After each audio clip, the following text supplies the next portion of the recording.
Hello, my name is Tim Grant, and this is The Thing About Fintech. Innovation is not new. Innovation is the oldest thing in the book. Ultimately, I think we need to ask ourselves, how much innovation do we want? Innovation is disruptive by nature. Building a company isn't innovative. Using new technologies isn't innovative. Inventing new technologies is innovative. Do you see Deus X as an innovator, or do you see it as just doing something with better technology in a different way? I think when people say innovation, what they really mean is evolution. Hello and welcome to another episode of The Thing About Fintech with me, Toby Babb.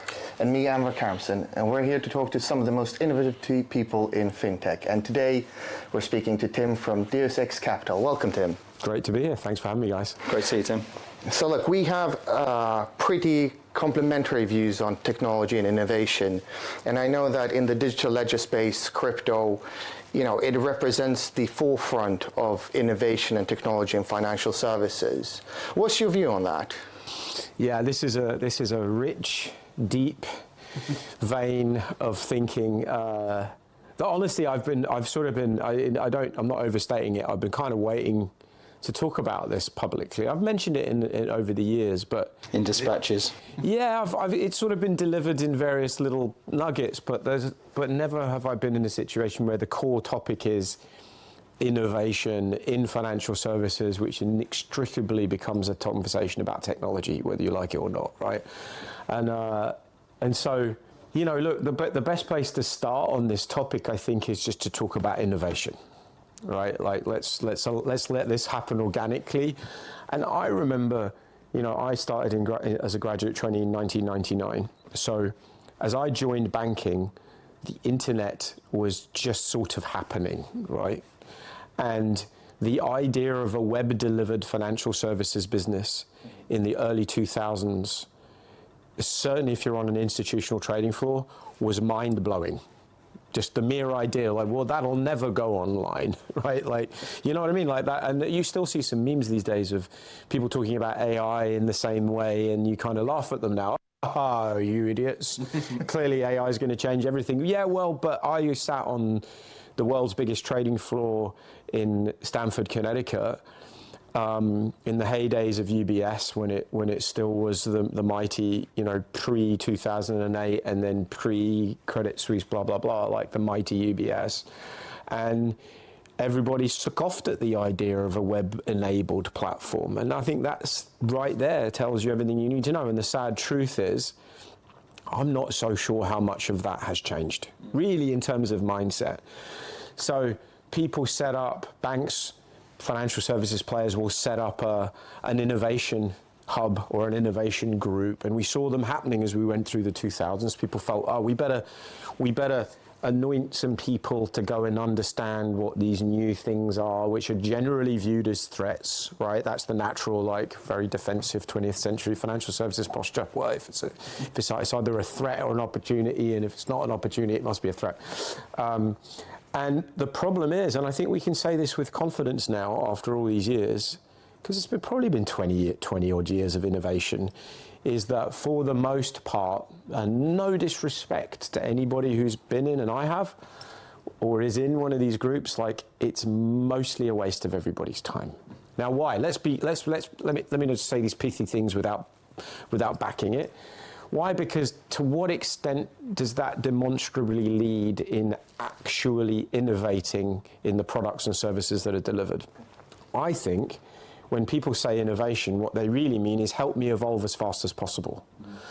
Innovation isn't it by definition new? I've done something differently, I've evolved, I've thought left field, I've ended up doing something that you would look back and go, well, that was innovative, that was a new way of doing it.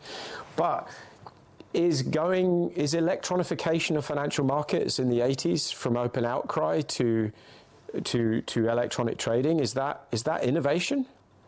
I'd say that was just using technology and going from one platform to another. That's a different substrate.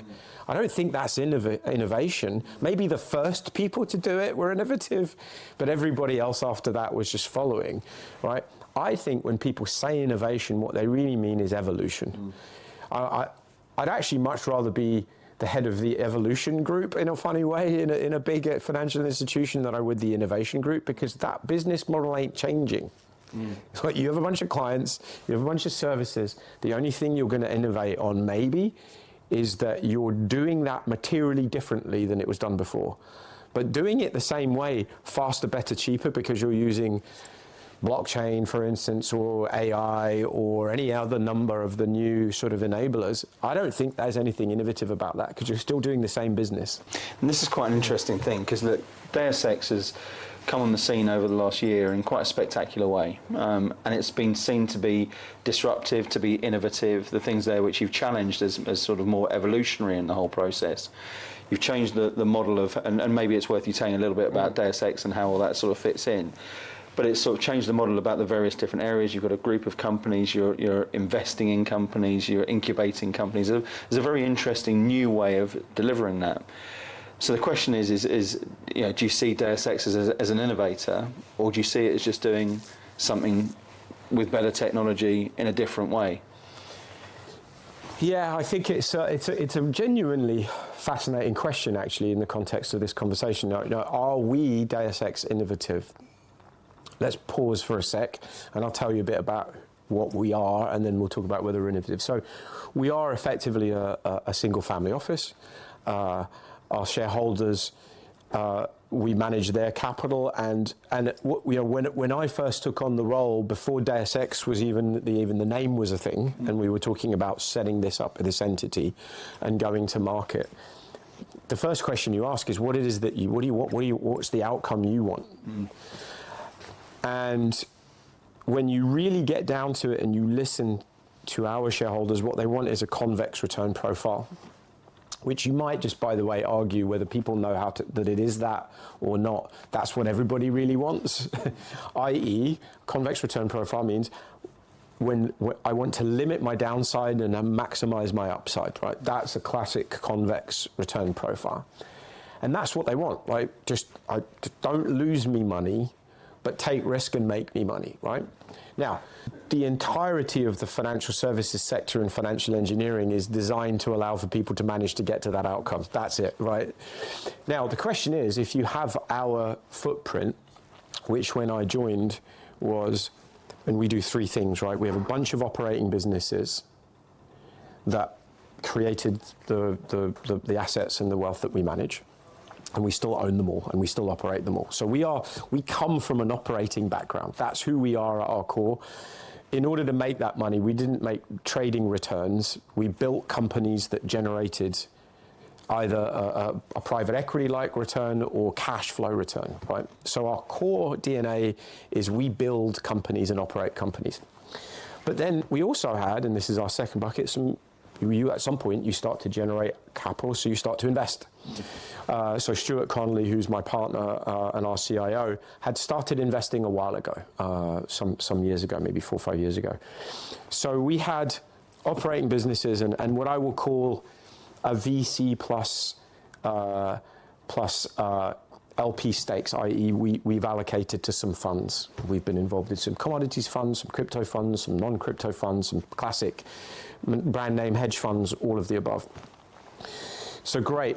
At that point, the question is, you want to generate this convex return profile. What should we do with this? And the answer was, right, I suggest you go to market, you position yourself as a player, because nobody knew who we were. They didn't know what we had. They didn't know our footprint, although we had quite a lot. Let's first let the world know that we exist. But then if you really want to create this return profile, the one thing you've got that others don't in the investing space is operating expertise. You've actually built companies from scratch, went through all the hardship and pain that is naturally involved in building companies, gone through all those, got all the T-shirts, made all the mistakes, and have been successful on multiple occasions. That is gold dust. So let's not just go and invest. Let's operate too. And that gives us the third bucket that we've debated what to call it, actually, whether it's venture building.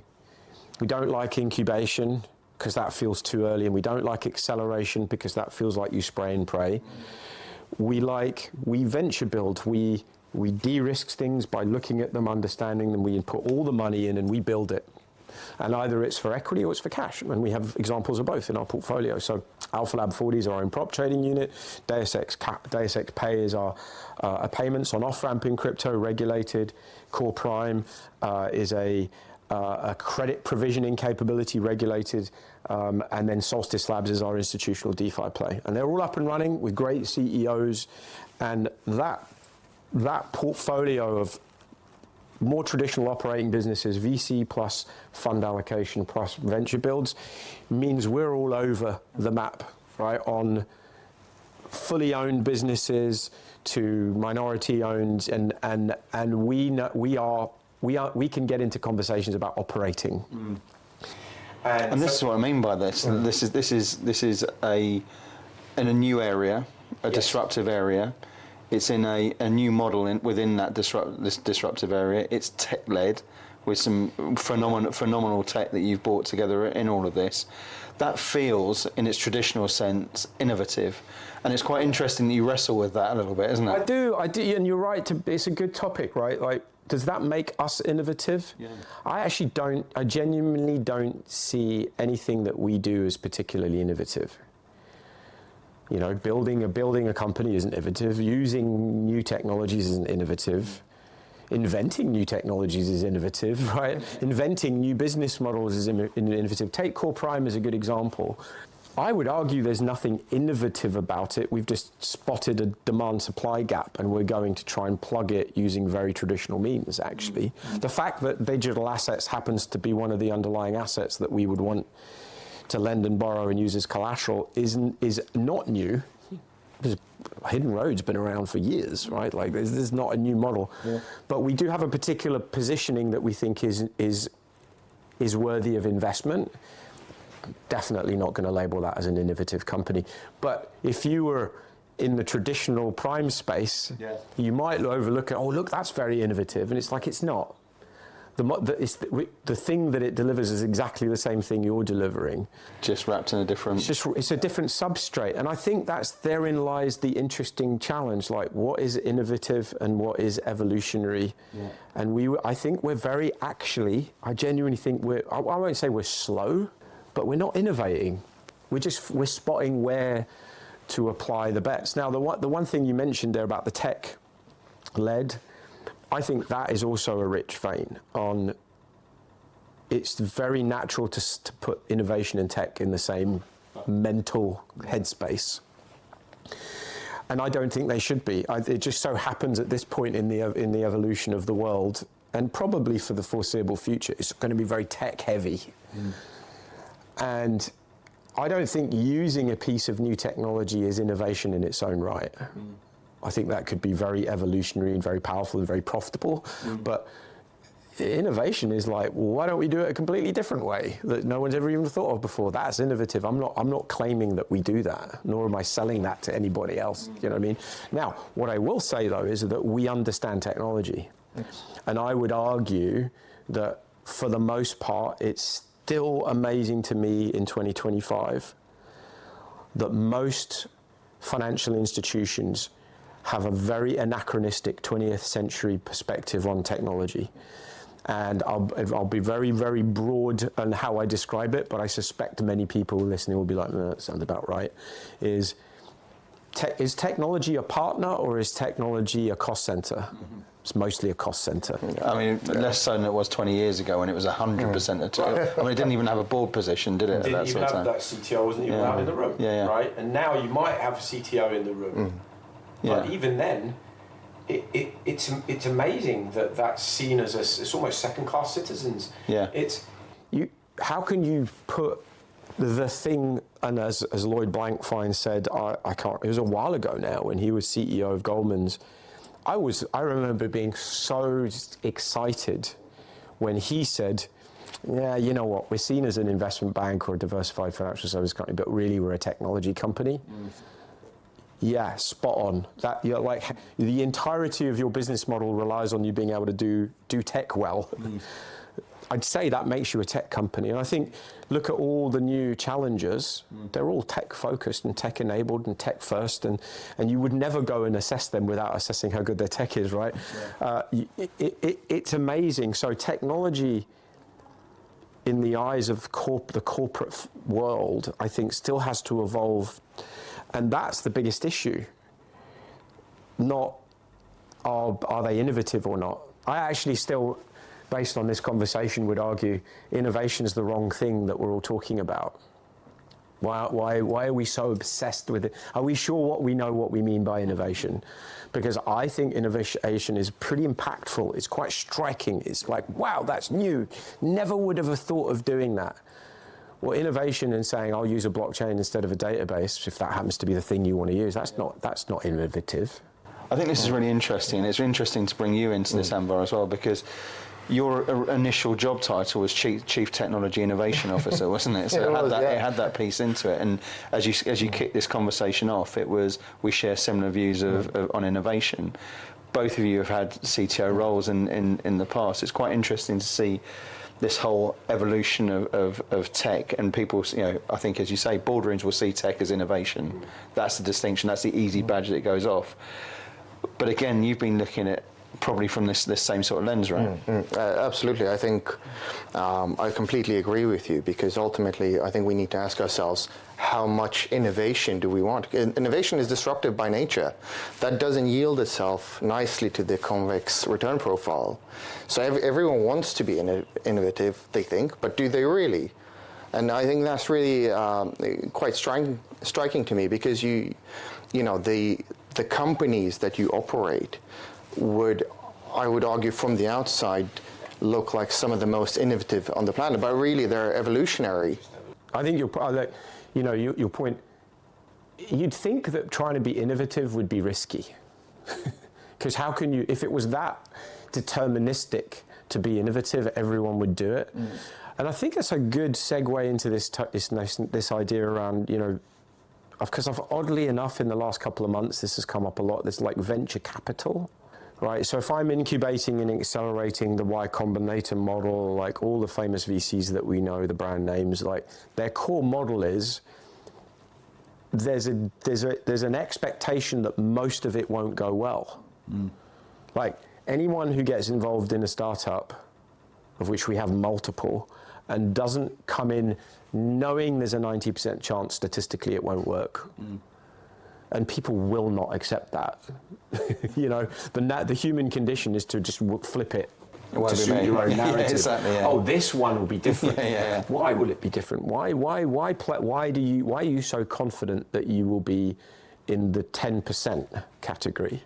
What makes you so good, right? Well, there's no argument back in VC and accelerator world. They expect 90-80% of those bets not to pay off. Yes. Now, if we get into obviously we're talking VC here, not PE, not growth private equity. That's a different investment model. That's a private version of public markets. But in the earlier stages, it's absolutely understood that the majority of your bets will go south, and you're going to rely on the minority doing well and paying your return. VC returns have not been great. VC returns are they come with a really, really rubbish liquidity profile. Like your money's locked in for a long period of time, and you don't really have much choice as to when you get it out. You're just going to have to hope for the best. All right, well, now I'm starting to lose my will to invest in these things, but then the key comes back to this notion of risk. Like, yeah, I would expect VCs to be going and taking risky bets and swinging for the fences. That's the whole point. That sounds innovative. It must be innovation if 80% of your bets are going to fall apart. That sounds right. It all checks out, right? That's not what our investors asked for. Our shareholders were like, no, I don't want to see anything fail. Got it. In that case, we need to be operating more than we need to be spraying and praying. Yeah. That means our own assessment of the risk has to be, we have to know what space it's in, we have to know that we can play in that one, and we need to de-risk it such that we become the 90% chance of success. And that's how we look at each one of our businesses in the venture building space. By the way, in the our VC portfolio, we accept losses. We have to. But therein lies the risk profile.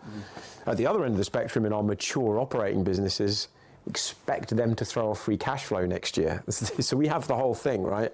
But you can't be in all of them at once.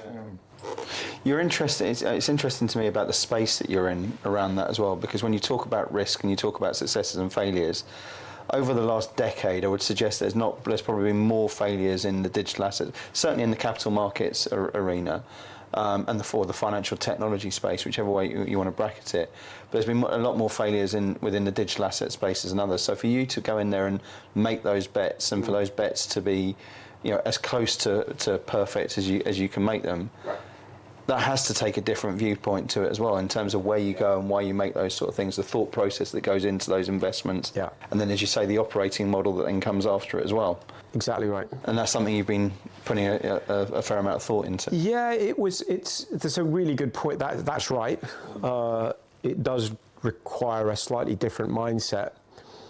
The thing is, you were leading that question talking about this digital asset space, and I just was fortunate in 2015 when I was at my last pure TradFi gig, which was UBS O'Connor in the hedge fund space, where I had zero knowledge of crypto or blockchain. In March of 2015, ended up going on a trip to the West Coast and met with Coinbase and Ripple. I think I might have talked about it on the last podcast, so I won't go over it again. But went from zero that morning to owning one Bitcoin that evening, right, at $200, and it was really genuinely a watershed moment. I was like, oh, right.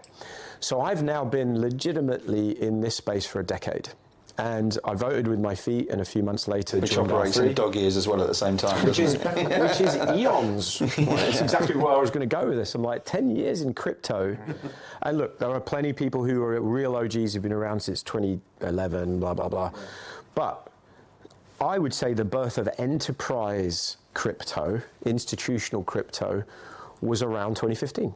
That was the moment R3 came into existence, digital asset holdings or digital asset came into existence, Sunak Sony came into existence, and you start to get, Ethereum, which was 2015, started to be a mechanism that banks could say, oh, I could see how you could issue bonds on that. And by the way, we did issue a bond in 2016, so it's old news to me that you can issue bonds on a blockchain. Has anybody made money from that yet? Not really.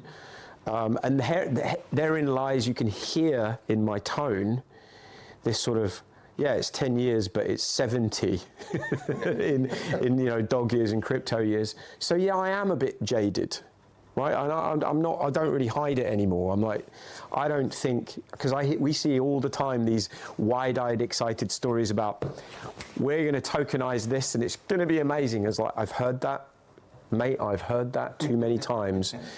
And what you're really talking about is you think you're being, I think is all the theme. You're talking about it being innovative. You haven't changed the business model. You're just changing the mechanism. So how are you going to get all sides of your market to comply? Have you thought about what it takes to really get that marketplace off the ground in that form? Does it really solve a problem, or are you just excited because you think it's innovative to use blockchain to do something that's been done before? I think that therein lies that sort of, you can only really hold that level of conviction and confidence on both saying yes and no to things if you've been in it for this long. And we've seen so many players come and go, but that would be right in the first decade of an entirely new early adopter type of world. I would expect many of the things to go down. What I think is actually really exciting is the number that haven't. So now you're starting to see bankers are perking up because we're seeing M&A activity. We're seeing M&A activity with billion-plus price tags. Now we're starting to see companies that did do well be relevant and start to be snapped up by traditional companies in some way. Like, that's a very exciting element. But technology, innovation, mindset, this is the world. Do you know what I find refreshing about this is it's almost like you said then, that being jaded is the gift that allows you to make the better, to be cynical, to make the best possible investments into what you're talking about. And that sort of comes with a sort of great liberation around it.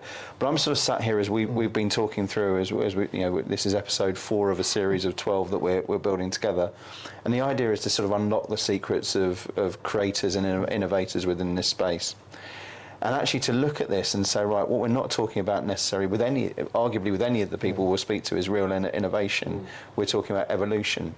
So if the key to winning and having the ultimate success and these investments turning into successes further down the line, and Deus X getting to where it wants to be, it's Everest further down the line, is being the best the best evolution, the best Darwinian sort of players in the market, the key to success in that, as opposed to having to be the person who is completely changing the game. Yeah, what is that sort of fit? As we talk about it, because we talked about technology, let's stay on that for a sec. I think we can all, without any controversy, make the statement and agree that over the next 10 to 20 years in financial services, understanding how to build and deploy and integrate new technologies is going to be a differentiator. That seems like everyone would be like, well yeah, definitely, that's true. Good, that's great, because I think that has to be true.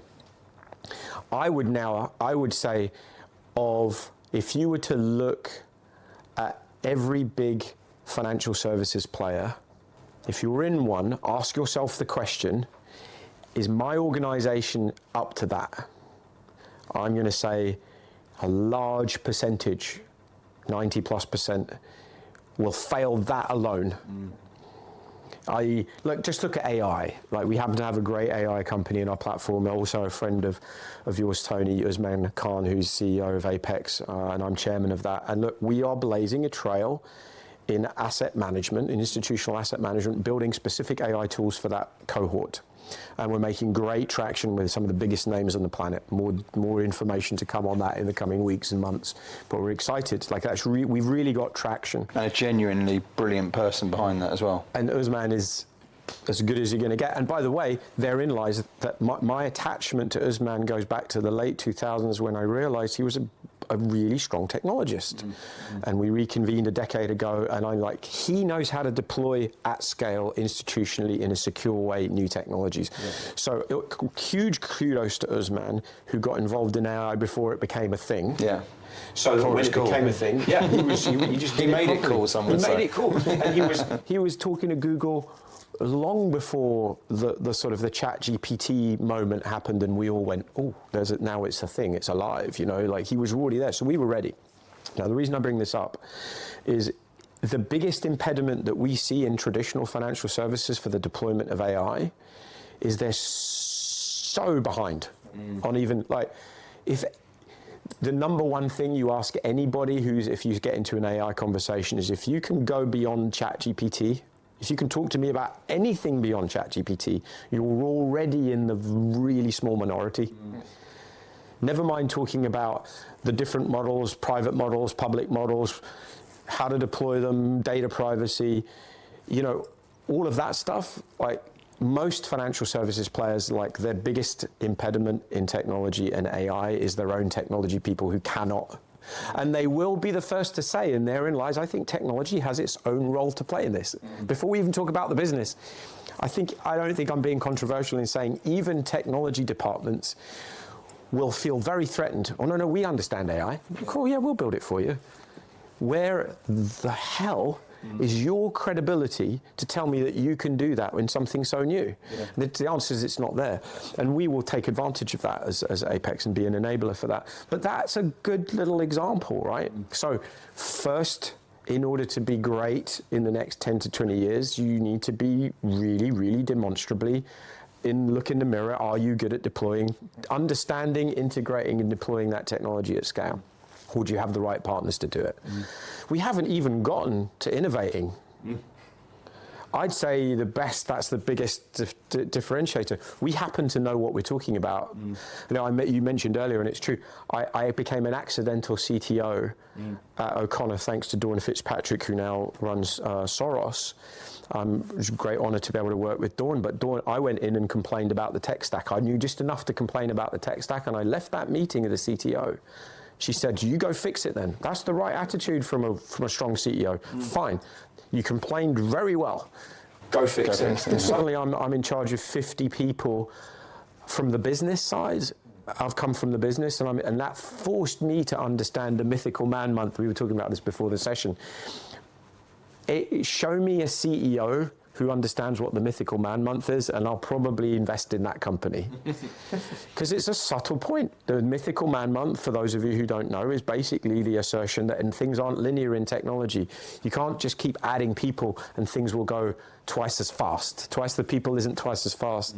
It really is a complex mesh. There's only, if you check, you have time, you have your specification, and you have the cost it takes, and you can't just change one without changing the other. It's a magic trio, and most institutions don't understand that. Now, if we got that solved, I think most companies would be in a better position to evolve more quickly, but we spoke nothing of innovation in there. That's something else. So I'm just doubling down on this concept that innovation is maybe this mirage. Yeah. And by the way, if you have to set up a unit to innovate, then what the hell were you doing in the first place? Yeah. But I actually think a really valuable thing to do would be to set up a chief evolution office. Yeah. How can we move faster? How can we learn to get our mindset into absorb and move faster? That feels like one step before getting to innovating anything. And you wonder why big companies look slow, you know? It's an extraordinary dynamic. Innovation is dead, long live evolution. Absolutely right. Well, innovation has been along since the beginning. Yeah. Tell me when innovation wasn't a thing since the first caveman came up with the first tool. Yeah. Like innovation sounds new, and therein lies what we're talking about. You look at Deus X, it's new, it's exciting. I will take the credit partially for having made such a big impact on the scene, and people, I get it all the time, by the way, like, wow, where do you came from? Like, great, we did something right. But I don't think we're innovating. I don't think, we just happen to be attached to a new thing, right? That's a confusion. Innovation is not new. Innovation is the oldest thing in the book. Yeah. Evolving quickly sounds like a profitable outcome. So you're talking, and my take on this is that this whole thing, the trading advantage we have, or the advantage we have through technology, is to be able to do things quicker, with more productivity, when everything is about squeezing that productivity left, right and centre. So if we can make things more efficient, we get the speed. When we get the speed, we get the advantage. Is that innovation? Is that evolution? Is it a touch of both that come in together? The arguments will go on for till the end of time within all of it. But it's really interesting to hear someone come out there, and refreshing to hear someone come out there and saying, look, we aren't changing the game here. We're improving and evolving the game and doing things better from it, and that's where I think it's been interesting. Anvar, what's your take? No, I'm a fascinating conversation. Thank you so much for that. I guess my question is, if we look at taking the mandate behind Deus X Capital aside, do you see kind of the future evolution of the business to create a constellation of chief evolution partners to help financial services? Is that sort of how you see it? And also a subside of that, do you see in the venture build side of things, how much do you see the operating process? Do you think you'll get more involved in operating some of these companies, or do you sort of kind of get them spinning and then come out of that? Yeah. So the first part, it's actually very interesting that you asked the question, because I have to, unfortunately, I sort of don't like that this is my answer, but this is my answer in terms of the industry. I don't see it changing. I kind of have a bit of I've been in this game for long enough now, 26 years. I'm starting to become a piece of the furniture, and I'm also like, the jadedness is a badge of honor in some respects. It does allow you to be a bit more discerning. And there's no evidence that I see that on aggregate, large institutional financial services is suddenly going to change how it does what it does. It will still be incremental, and it will change. You know it will. It has. I don't think we shouldn't throw the baby out with the bathwater. It's amazing what's happened in some respects to the industry. It's equally amazing how much of it hasn't. You're like, wow, it's the same thing that I was on the trading floor 25 years ago. At its core, what's different? So that I don't see things changing massively quickly, and I think the same dynamic is going to keep playing out. Those companies that happen to have the right subgroup of people, the right leadership who can move quickly and evolve quickly, will likely win. Mm-hmm. So it's sort of a bit of a glib view of the industry, but I think you've got to be realistic. Now, that's why we're doing what we're doing, and why I will I'll never say never. Unlikely to work in a very large financial organisation again, financial services organisation. I think, to your question, will rely on our constant operating to know what's going on.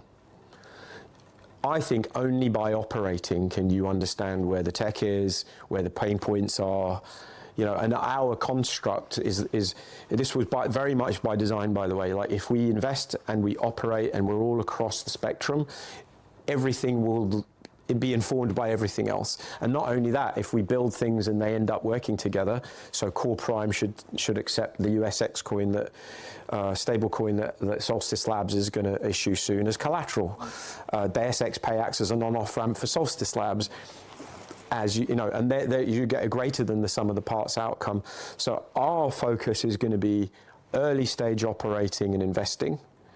But to your question, we will then get it to a point where we let people who are very good at operating go and do that. I don't think people are very good at 0 to 1. I think that's really hard. Going from a bit of capital and a good idea to an investable company is hard. 90% of the time it fails. The track record should show in 10 years' time, see you in 10 years, that we flipped it and 80 to 90% of our bets went well and 10 to 20 were bad. If that's the metric we need to go by. So we'll live and die by that. Fantastic. It's brilliant. It's brilliant to hear, and I love the whole. Well, I've thought of Deus X since we first sort of came on the radar with each other. It's been a brilliant journey to have a look at. I'm excited to do the 10-year anniversary episode of this one. See exactly where we go. We're all completely jaded by that sort of way. Tim, thanks so much for coming on the show and sharing it. It's always entertaining. It's been a brilliant conversation. So it's my pleasure. I look forward to coming back another day. Absolutely. Thank you. Appreciate it. Thank you all for watching. We'll see you on the next episode of The Thing About Fintech. Thanks a lot.